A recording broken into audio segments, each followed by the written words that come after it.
Good evening. I'm home from work. I had another late shift tonight. I have late shifts most nights. It's generally by choice. I find that the cases that come in when it's nighttime out are more interesting, very broadly speaking, than the ones that come in during the daytime. Compounded by the fact that I I keep odd hours. I like to sleep most of the day. I'm definitely a night owl. And there's something interesting about having a schedule that is so skewed from that of most people. It allows you to step outside. It allows me to step outside of sort of these preconceived ideas of here's when you should be getting ready for bed. Here's when you should start worrying about. I don't like when I would work regular hours. I did not like Sunday nights. I did not like Monday mornings. I have no problem with Monday mornings now. And Monday nights, which is when I would go to work now, those periods of times don't have the stigma that the morning does, which means that even though I don't necessarily like it, it's not as bad as when everybody hates it and it's sort of this global thing of, oh God, Monday mornings are awful.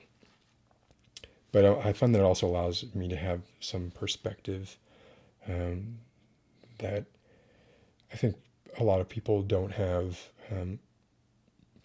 I know I certainly wouldn't have it and didn't have it when I worked more regular hours.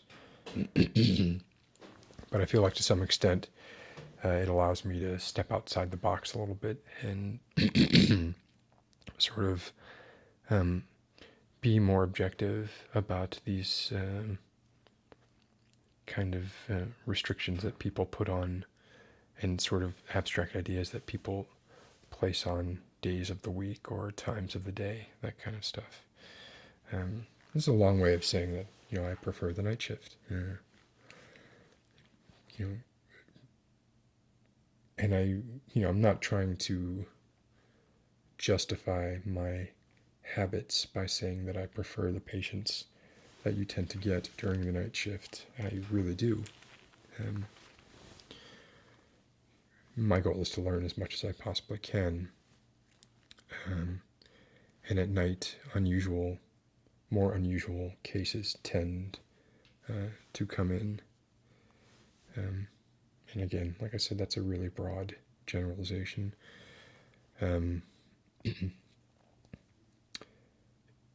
Night is also, so you may or may not know this, but the vast majority of people die at night. Something like 70%. 70% of people die when the sun is not up. I actually think it's a little bit higher than that. Now, there's a very sort of prosaic explanation for this, right? It's not because the Grim Reaper comes and gets you during the night, right? It's just that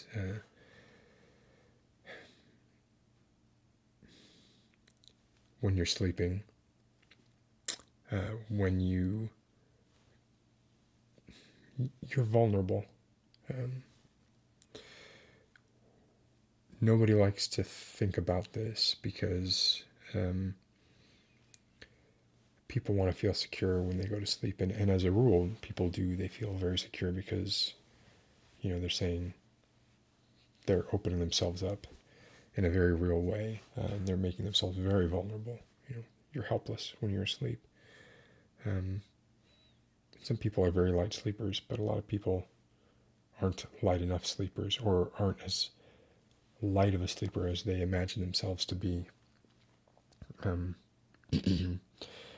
but, when you hear stories, and this kind of thing is very true, people who die shortly after a holiday, shortly after their birthday, shortly after their grandchild graduated college. These are people who were kept alive slightly longer than they might otherwise have been by forcefulness of will. They had this thing to look forward to. And this has been shown in a myriad of studies, that if you have a definite purpose, as opposed to sort of a feeling of malaise or aimlessness, that your prognosis is better in almost every case, in every type of disease. And this includes, of course, latent diseases, which,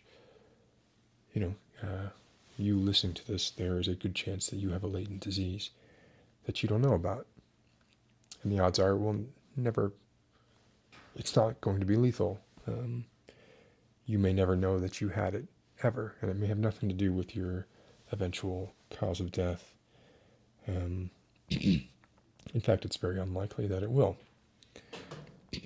So, having a purpose works on a larger time scale as well as a smaller time scale. So when you're asleep, you're letting go of yourself.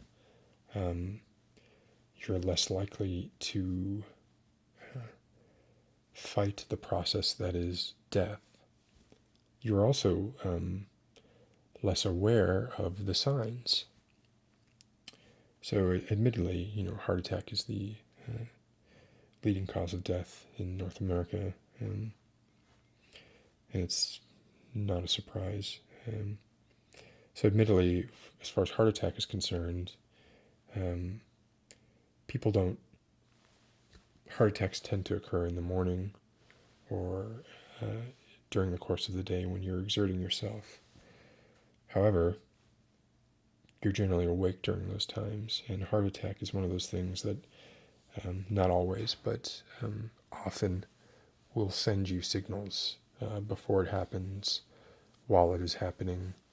Some people have thunderclap heart attacks and that's it, they're gone. But most people will experience the typical things, numbness on one side, chest pain, difficulty breathing, a feeling of pressure in the chest, radiating jaw pain, headache, even stomach aches can be a sign of heart attack. But my point is that generally there will be warning signs, and it is very possible if you are sleeping, although you are more relaxed, your blood pressure is lower, you don't have as much anxiety unless you're having nightmares or night terrors, which is very real and can precipitate a cardiac event. But apart from those things, you tend to be much more level. Your heart tends not to be as stressed. You're supine. There are a bunch of things that sort of mitigate against heart attack. A bunch of circumstances when you're sleeping that mitigate against heart attack, but if you are prone, if you have severe blockage, the heart attack can come at any time.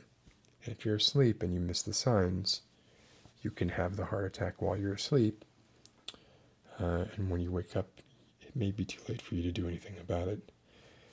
Heart attack is one of those things that every second counts, and you really can do something about it. So being aware of your body and being aware of the signs of something being wrong is, I believe, very powerful and very accurate. I have spoken with a lot of heart attack victims, heart attack patients. Obviously, I've read a lot of the journals on it and lots of studies. And the majority of people, like I said, apart from the thunderclaps, which, that's really a mercy. If you go out via a thunderclap heart attack, you were lucky. Hopefully you were old. But yeah, I mean, my point is that people tend to die at night. There is a symbolic element to it as well, because night, I probably don't need to explain it, but when the sun goes down, it is an analogy of the end of life.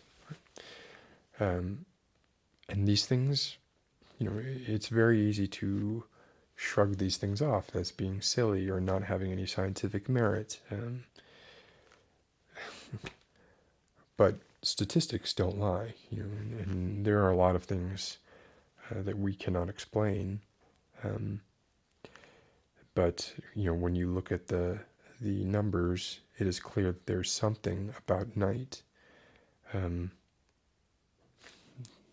that causes more deaths in humans.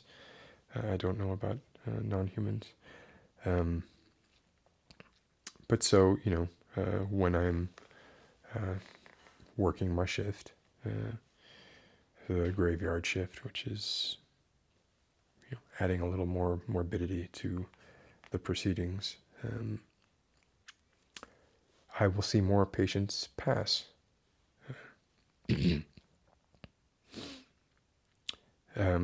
So there were a few tonight. There were 5 over the course of 12 hours. That's a little bit high. I mean, I do work at a trauma hospital, so it's not horribly unusual. I mean, the incidence of car accidents are higher at night. Drunk driving is higher at night. Night is not a good time to be out and about if you want to live a long time. But so 5 deaths that were patients of mine or patients that I attended to tonight. One was DOA, but from an emotional standpoint, well, that's not true. From an emotional standpoint, a DOA is not as taxing as someone who arrives with a heartbeat and dies subsequently. That can be draining. It is a small price to pay for trying to save lives, and it is, of course, far worse for them and their families and loved ones. Unfortunately, a lot of the cases we see, it's a downtown hospital. The deaths have no immediate family. It can sometimes take weeks or months, not usually months, but weeks to get in touch with the next of kin, if there is one, or just the nearest blood relation. And a lot of times there's no love lost there, and that's hard. That's hard to see as well, because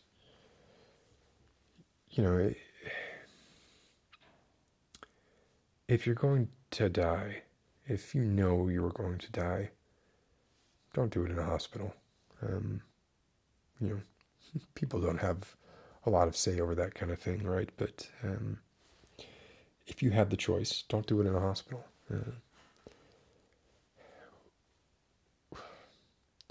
Nobody understands the entire process of death, because once you've experienced it, there's no coming back. And people have, to greater or lesser extents, sort of approached that precipice and peeked over, as it were, to a greater or lesser extent. And there are people who have flatlined and been revived after 3, 5, even 10 minutes in some extreme cases. And these people often describe what they perceive as how their, I mean, what it is realistically is how their brain perceived its own shutdown. So you get a lot of reports of things like a light at the end of a tunnel. Some people theorize that this is a sort of flashback to birth.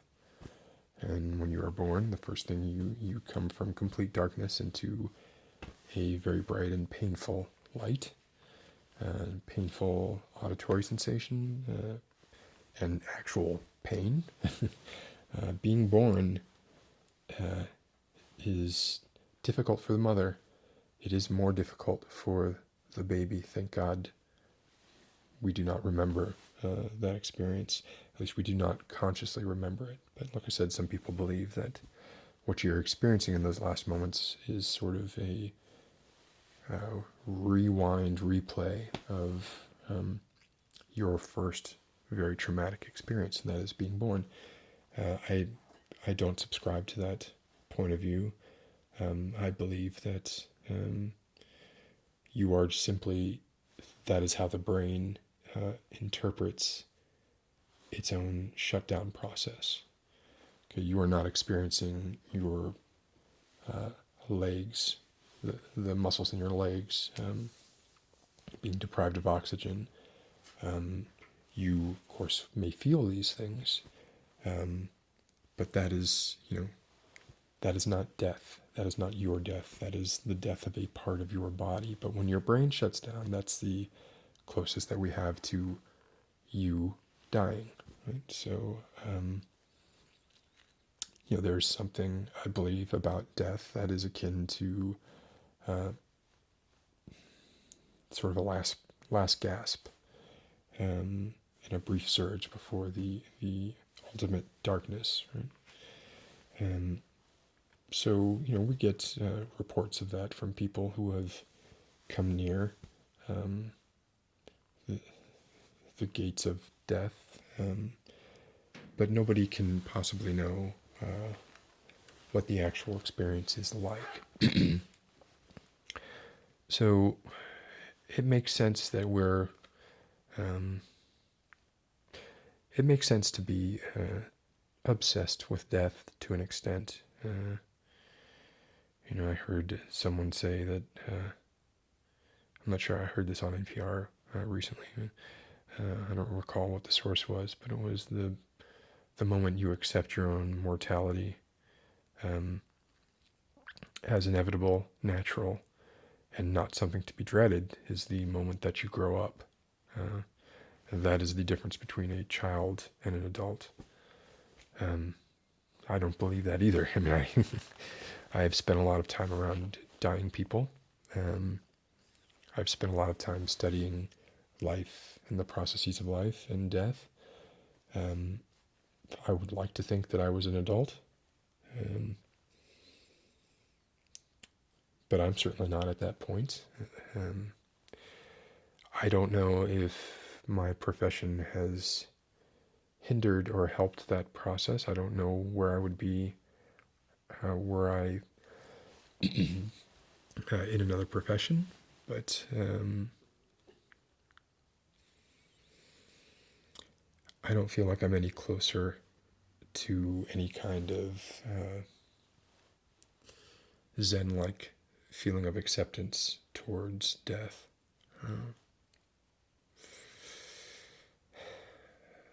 And the more I see it, the more it just feels to me like there's not any great last moment revelation. Like I said, we can't know. But people who have seen somebody die maybe not one person die. If you've seen multiple deaths, because the first one you're going to project on yourself. You're going to, it's a very shocking event. You're bound to infuse it with some kind of importance that it may or may not have. But after you've seen several, you start to be more objective about it. And it has certainly been my conclusion and the conclusion of a lot of my companions and coworkers and colleagues, that it's very boring. We can often predict it to within, a few points of margin of error, what's going to happen and when it's going to happen. We can fairly accurately predict the human response to learning about it and dealing with it. There's a lot we can predict. It ceases to be a great mystery and turns into just the one of the most uncomfortable aspects of our jobs. Because for a lot of cases, there's nothing you can do, and we're all dying. That's trite, but of course it's true. Knowing when you're going to die is only I don't see it as a blessing in any way. I really don't. You hear people say it is because you can get your affairs in order. You can say goodbye to your loved ones. That's for them. That's not for you. And you might wish, I'm sure, of course, everybody does wish that when they die, they don't want their loved ones to suffer any more than is necessary.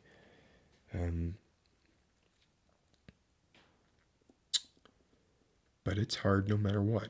It's hard if you can say goodbye. It's hard if you can't say goodbye. There are different kinds of hard. I just don't know that one is better than the other. But I know that for the survivors should care about the patient. The survivors should care about the dying person. And the survivors should have wanted the process to be as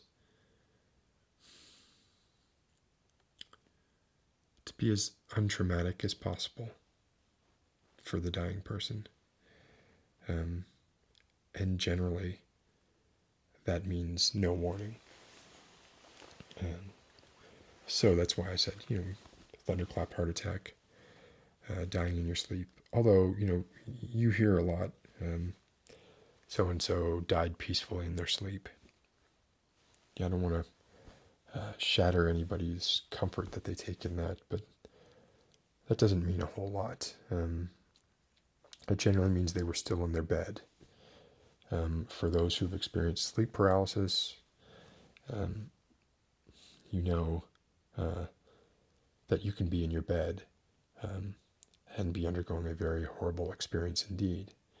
Now, obviously, if you found them splayed on the staircase or downstairs or by the phone, they were struggling to try and get help. So really, that's what that means, is that they were dead and were not able to try and get help.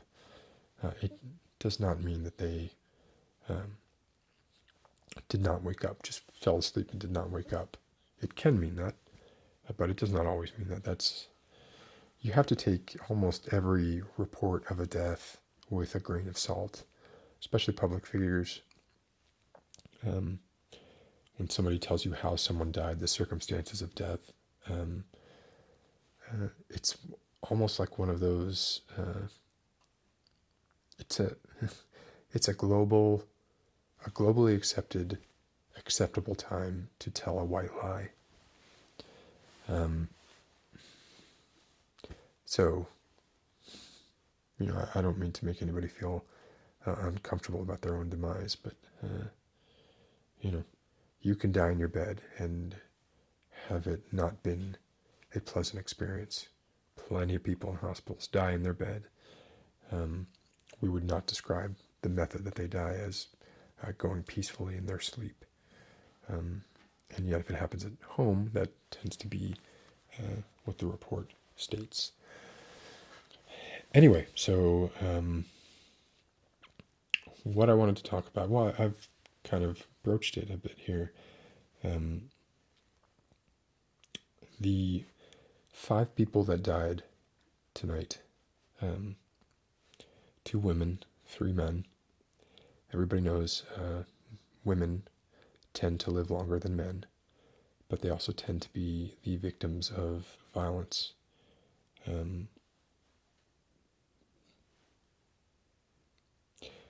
More than men. Certainly, they tend to be the victims of violence where they were not involved in perpetrating any violence themselves, more than men.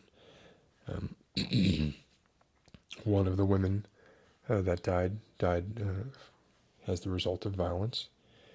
The other one had a stroke. The DOA was a drunk driver. He was drunk and he was driving and got into an accident. It was not with another car, fortunately. It was with a concrete pylon, so very unfortunate what that can do. If you see it, you will approach driving in a very different way. Collisions with other cars are terrible, right? But there's some give in another car. There is no give in a 10-foot concrete steel rebar pylon. It is like jumping off a building. So that was a DOA. So there was no sort of interaction there at all. The stroke victim, when she arrived in the ER, was already unresponsive, but she was alive. For those of you who don't know the sort of the steps of what you should do or the symptoms of what a stroke are, if you find yourself slurring words unexpectedly, or if you can't smile, there's a test to just smile to see if you can lift the corners of your mouth, see if there's any drooping going on. There are a few things like that. It's an odd sensation, an odd taste.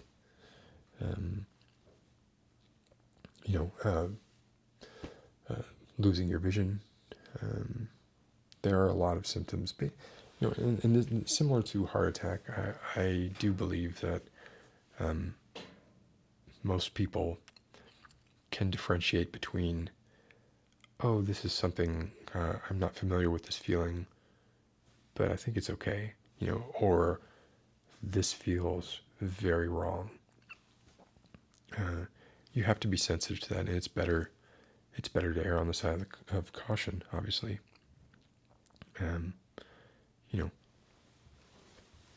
If you think you're having a heart attack or a stroke, go to an emergency room. Do not try and ride it out. Don't take an aspirin and lie down. Take an aspirin, but go to an emergency room. Don't drive yourself. That is what we have ambulances for. So play it safe. So the stroke victim was unresponsive. She was in her late 50s. I don't recall her exact age. And it was her 4th stroke. She had had a history of TIAs, which are transient ischemic events, mini strokes.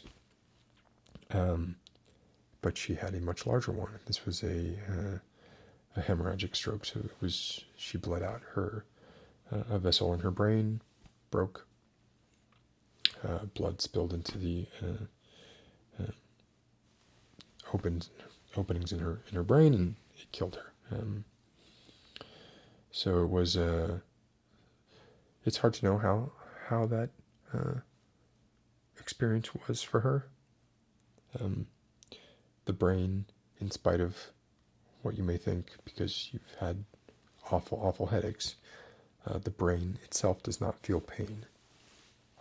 So it's unlikely that it was painful. It may have been painful, but the pain would have been similar to a headache, which is not actually pain inside the brain. But there wasn't much to learn from that case, and it was very unfortunate. And she was with her husband, so that was very sad. The woman who died as the result of violence was not with her husband, but it was her husband who committed the violence. It is astonishing to me how much violent crime is committed by people who either love or have loved each other. I have no doubt that there have been husband-wife murders where, and wives have killed husbands as well, where they still loved each other. Even the one who murdered the other one still loved that person. I'm not about to get into the possible psychoses that could cause such a lapse in rational thought, but I do not think that it precludes love. But it is a shameful and alarming percentage when you look at violent crime statistics. Your odds of being hurt by a stranger are really, really low. Really low. That's what everybody worries about. You don't worry about the person sitting next to you in the car on the drive home. You worry about the person crossing at the light you just stopped at.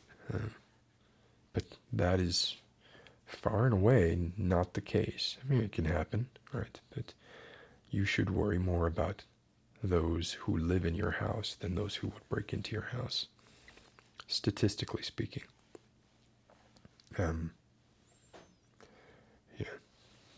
So that was very unfortunate, but very common. So let's see, I covered the two women, the DOA male, and there were two other men. As you might expect, they were both heart attacks, but no, one was a heart attack. It was actually what they call an aortic dissection that precipitated a heart attack. Basically, an opening in the main supply of blood from the heart ripped. There's a lot of pressure there. There's a lot of forceful blood being pushed through there, so even a very small rip will or can become a very large problem very quickly, especially if you have a history of hypertension, which this person did have. So the dissection became quite large, quite quick, and then there was blood spilling into his chest cavity. There was not enough blood getting to the rest of his body to go back to his heart, and before we could do the procedure to correct, he had a heart attack and died. He was conscious when he came into the emergency room, although he was not very lucid.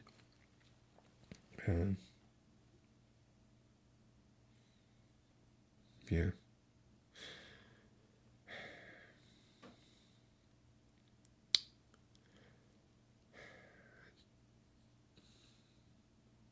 I'm not, I don't find anything romantic about death. I find suicide abhorrent. I realize I cannot, unless I got to that point, there's no way that I can understand, truly understand what would cause someone to commit suicide. There's a lot of pain in the world, and sometimes clearly there's more pain than some people can handle. But I don't participate in or believe in the romanticizing of death in any way. To me and to most of my colleagues, it is a very, as I said before, a very prosaic experience and one to be avoided at all costs. You can only die once. It's kind of like getting a tattoo. Don't make any hasty decisions. And take care of yourself. I don't want to see you in the ER. And I certainly don't want to put a white sheet over your head. A lot of doctors get a bad reputation for being glib about death. It's a defense mechanism. And it is, I can see why it would happen. I've been guilty of being glib about it in the past. I try not to be, because I realize, and we all realize how important it is to, and how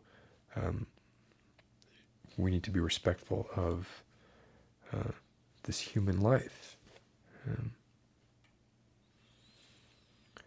But it's easy to fall, when you see it so much, to fall into this sort of trying to put up a wall between you and the event, because every time you see it, it reminds you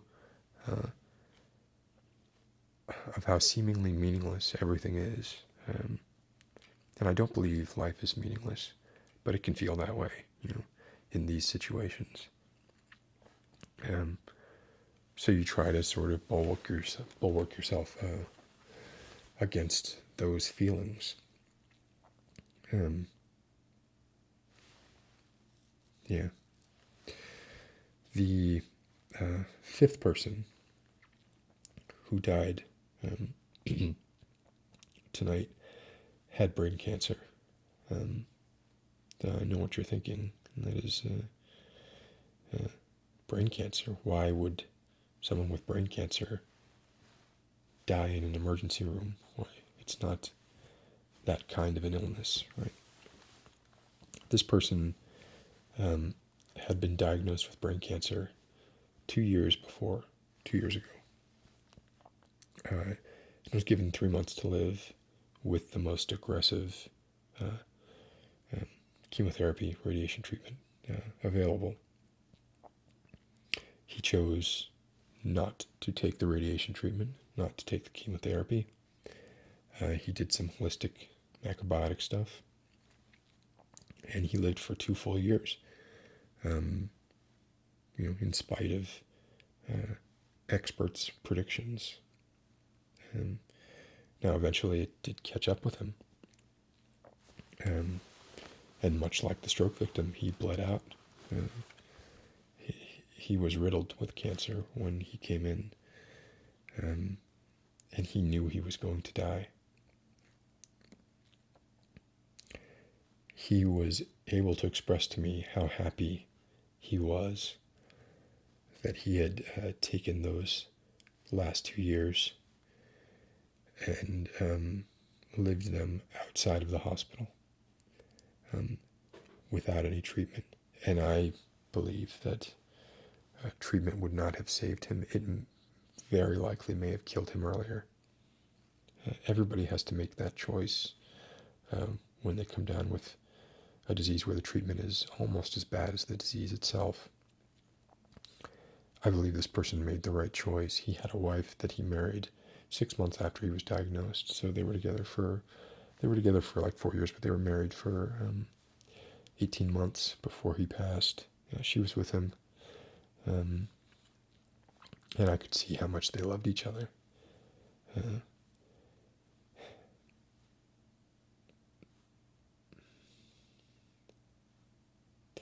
So that was one of the instances where it was very difficult to witness, but you have to be professional. But it was also very inspiring. And there are so many times, like I said, where it seems completely meaningless and just so drab, and you come in on this cot and you leave on this cot, but you never leave. You go downstairs, and it seems so random sometimes who lives and who dies.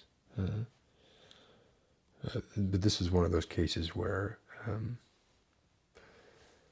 although it was a horrible event, it sort of made you swell up with kind of a universal love and appreciation. And this man, he was in his 30s. I mean, he was I think 33. He was not old. He was not a smoker. I don't know if they ever determined why he got the cancer that he did. But he was inspirational. He went out and lived in those 18 months. In those 2 years. He lived a lot. He got married. He traveled the world.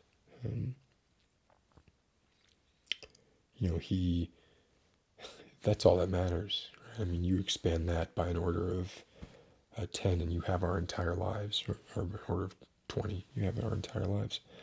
And it's just a matter of the length of time. But in terms of the breadth of experience, he got a lifetime's worth in a very small window. So that, like I said, that was difficult, but I left that feeling good. And his widow was distraught, crying but smiling, because she was so happy that he chose that route instead of the route of becoming essentially an invalid from the chemotherapy and radiation. So yeah, death is coming for everybody. We have to prepare for it, but we can't be obsessed with it. We can't spend our entire lives worrying about it, because all that matters is the time that we are here. Once we cease to exist, it doesn't make any difference. Anyway, I just want to kind of share with you some of the experiences I had this evening. I'm going to keep doing this from time to time. Some of them will be more directed affairs, and some of them will be more free-form like this. And I assume I'll get much better at this as time goes on. But I enjoy doing this, and I feel like it gives me a sort of vent when I've had a difficult day. Whether or not I post this, I probably will, but sometimes I do for every one of these I post, I probably do 3 or 4, and the process itself is very therapeutic. So Anyway, thank you for listening. Live your life. If you have terminal cancer, if you get diagnosed with terminal cancer, think very long and hard about your treatment options.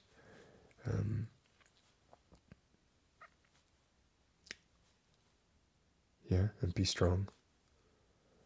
I'll talk to you later. Good night.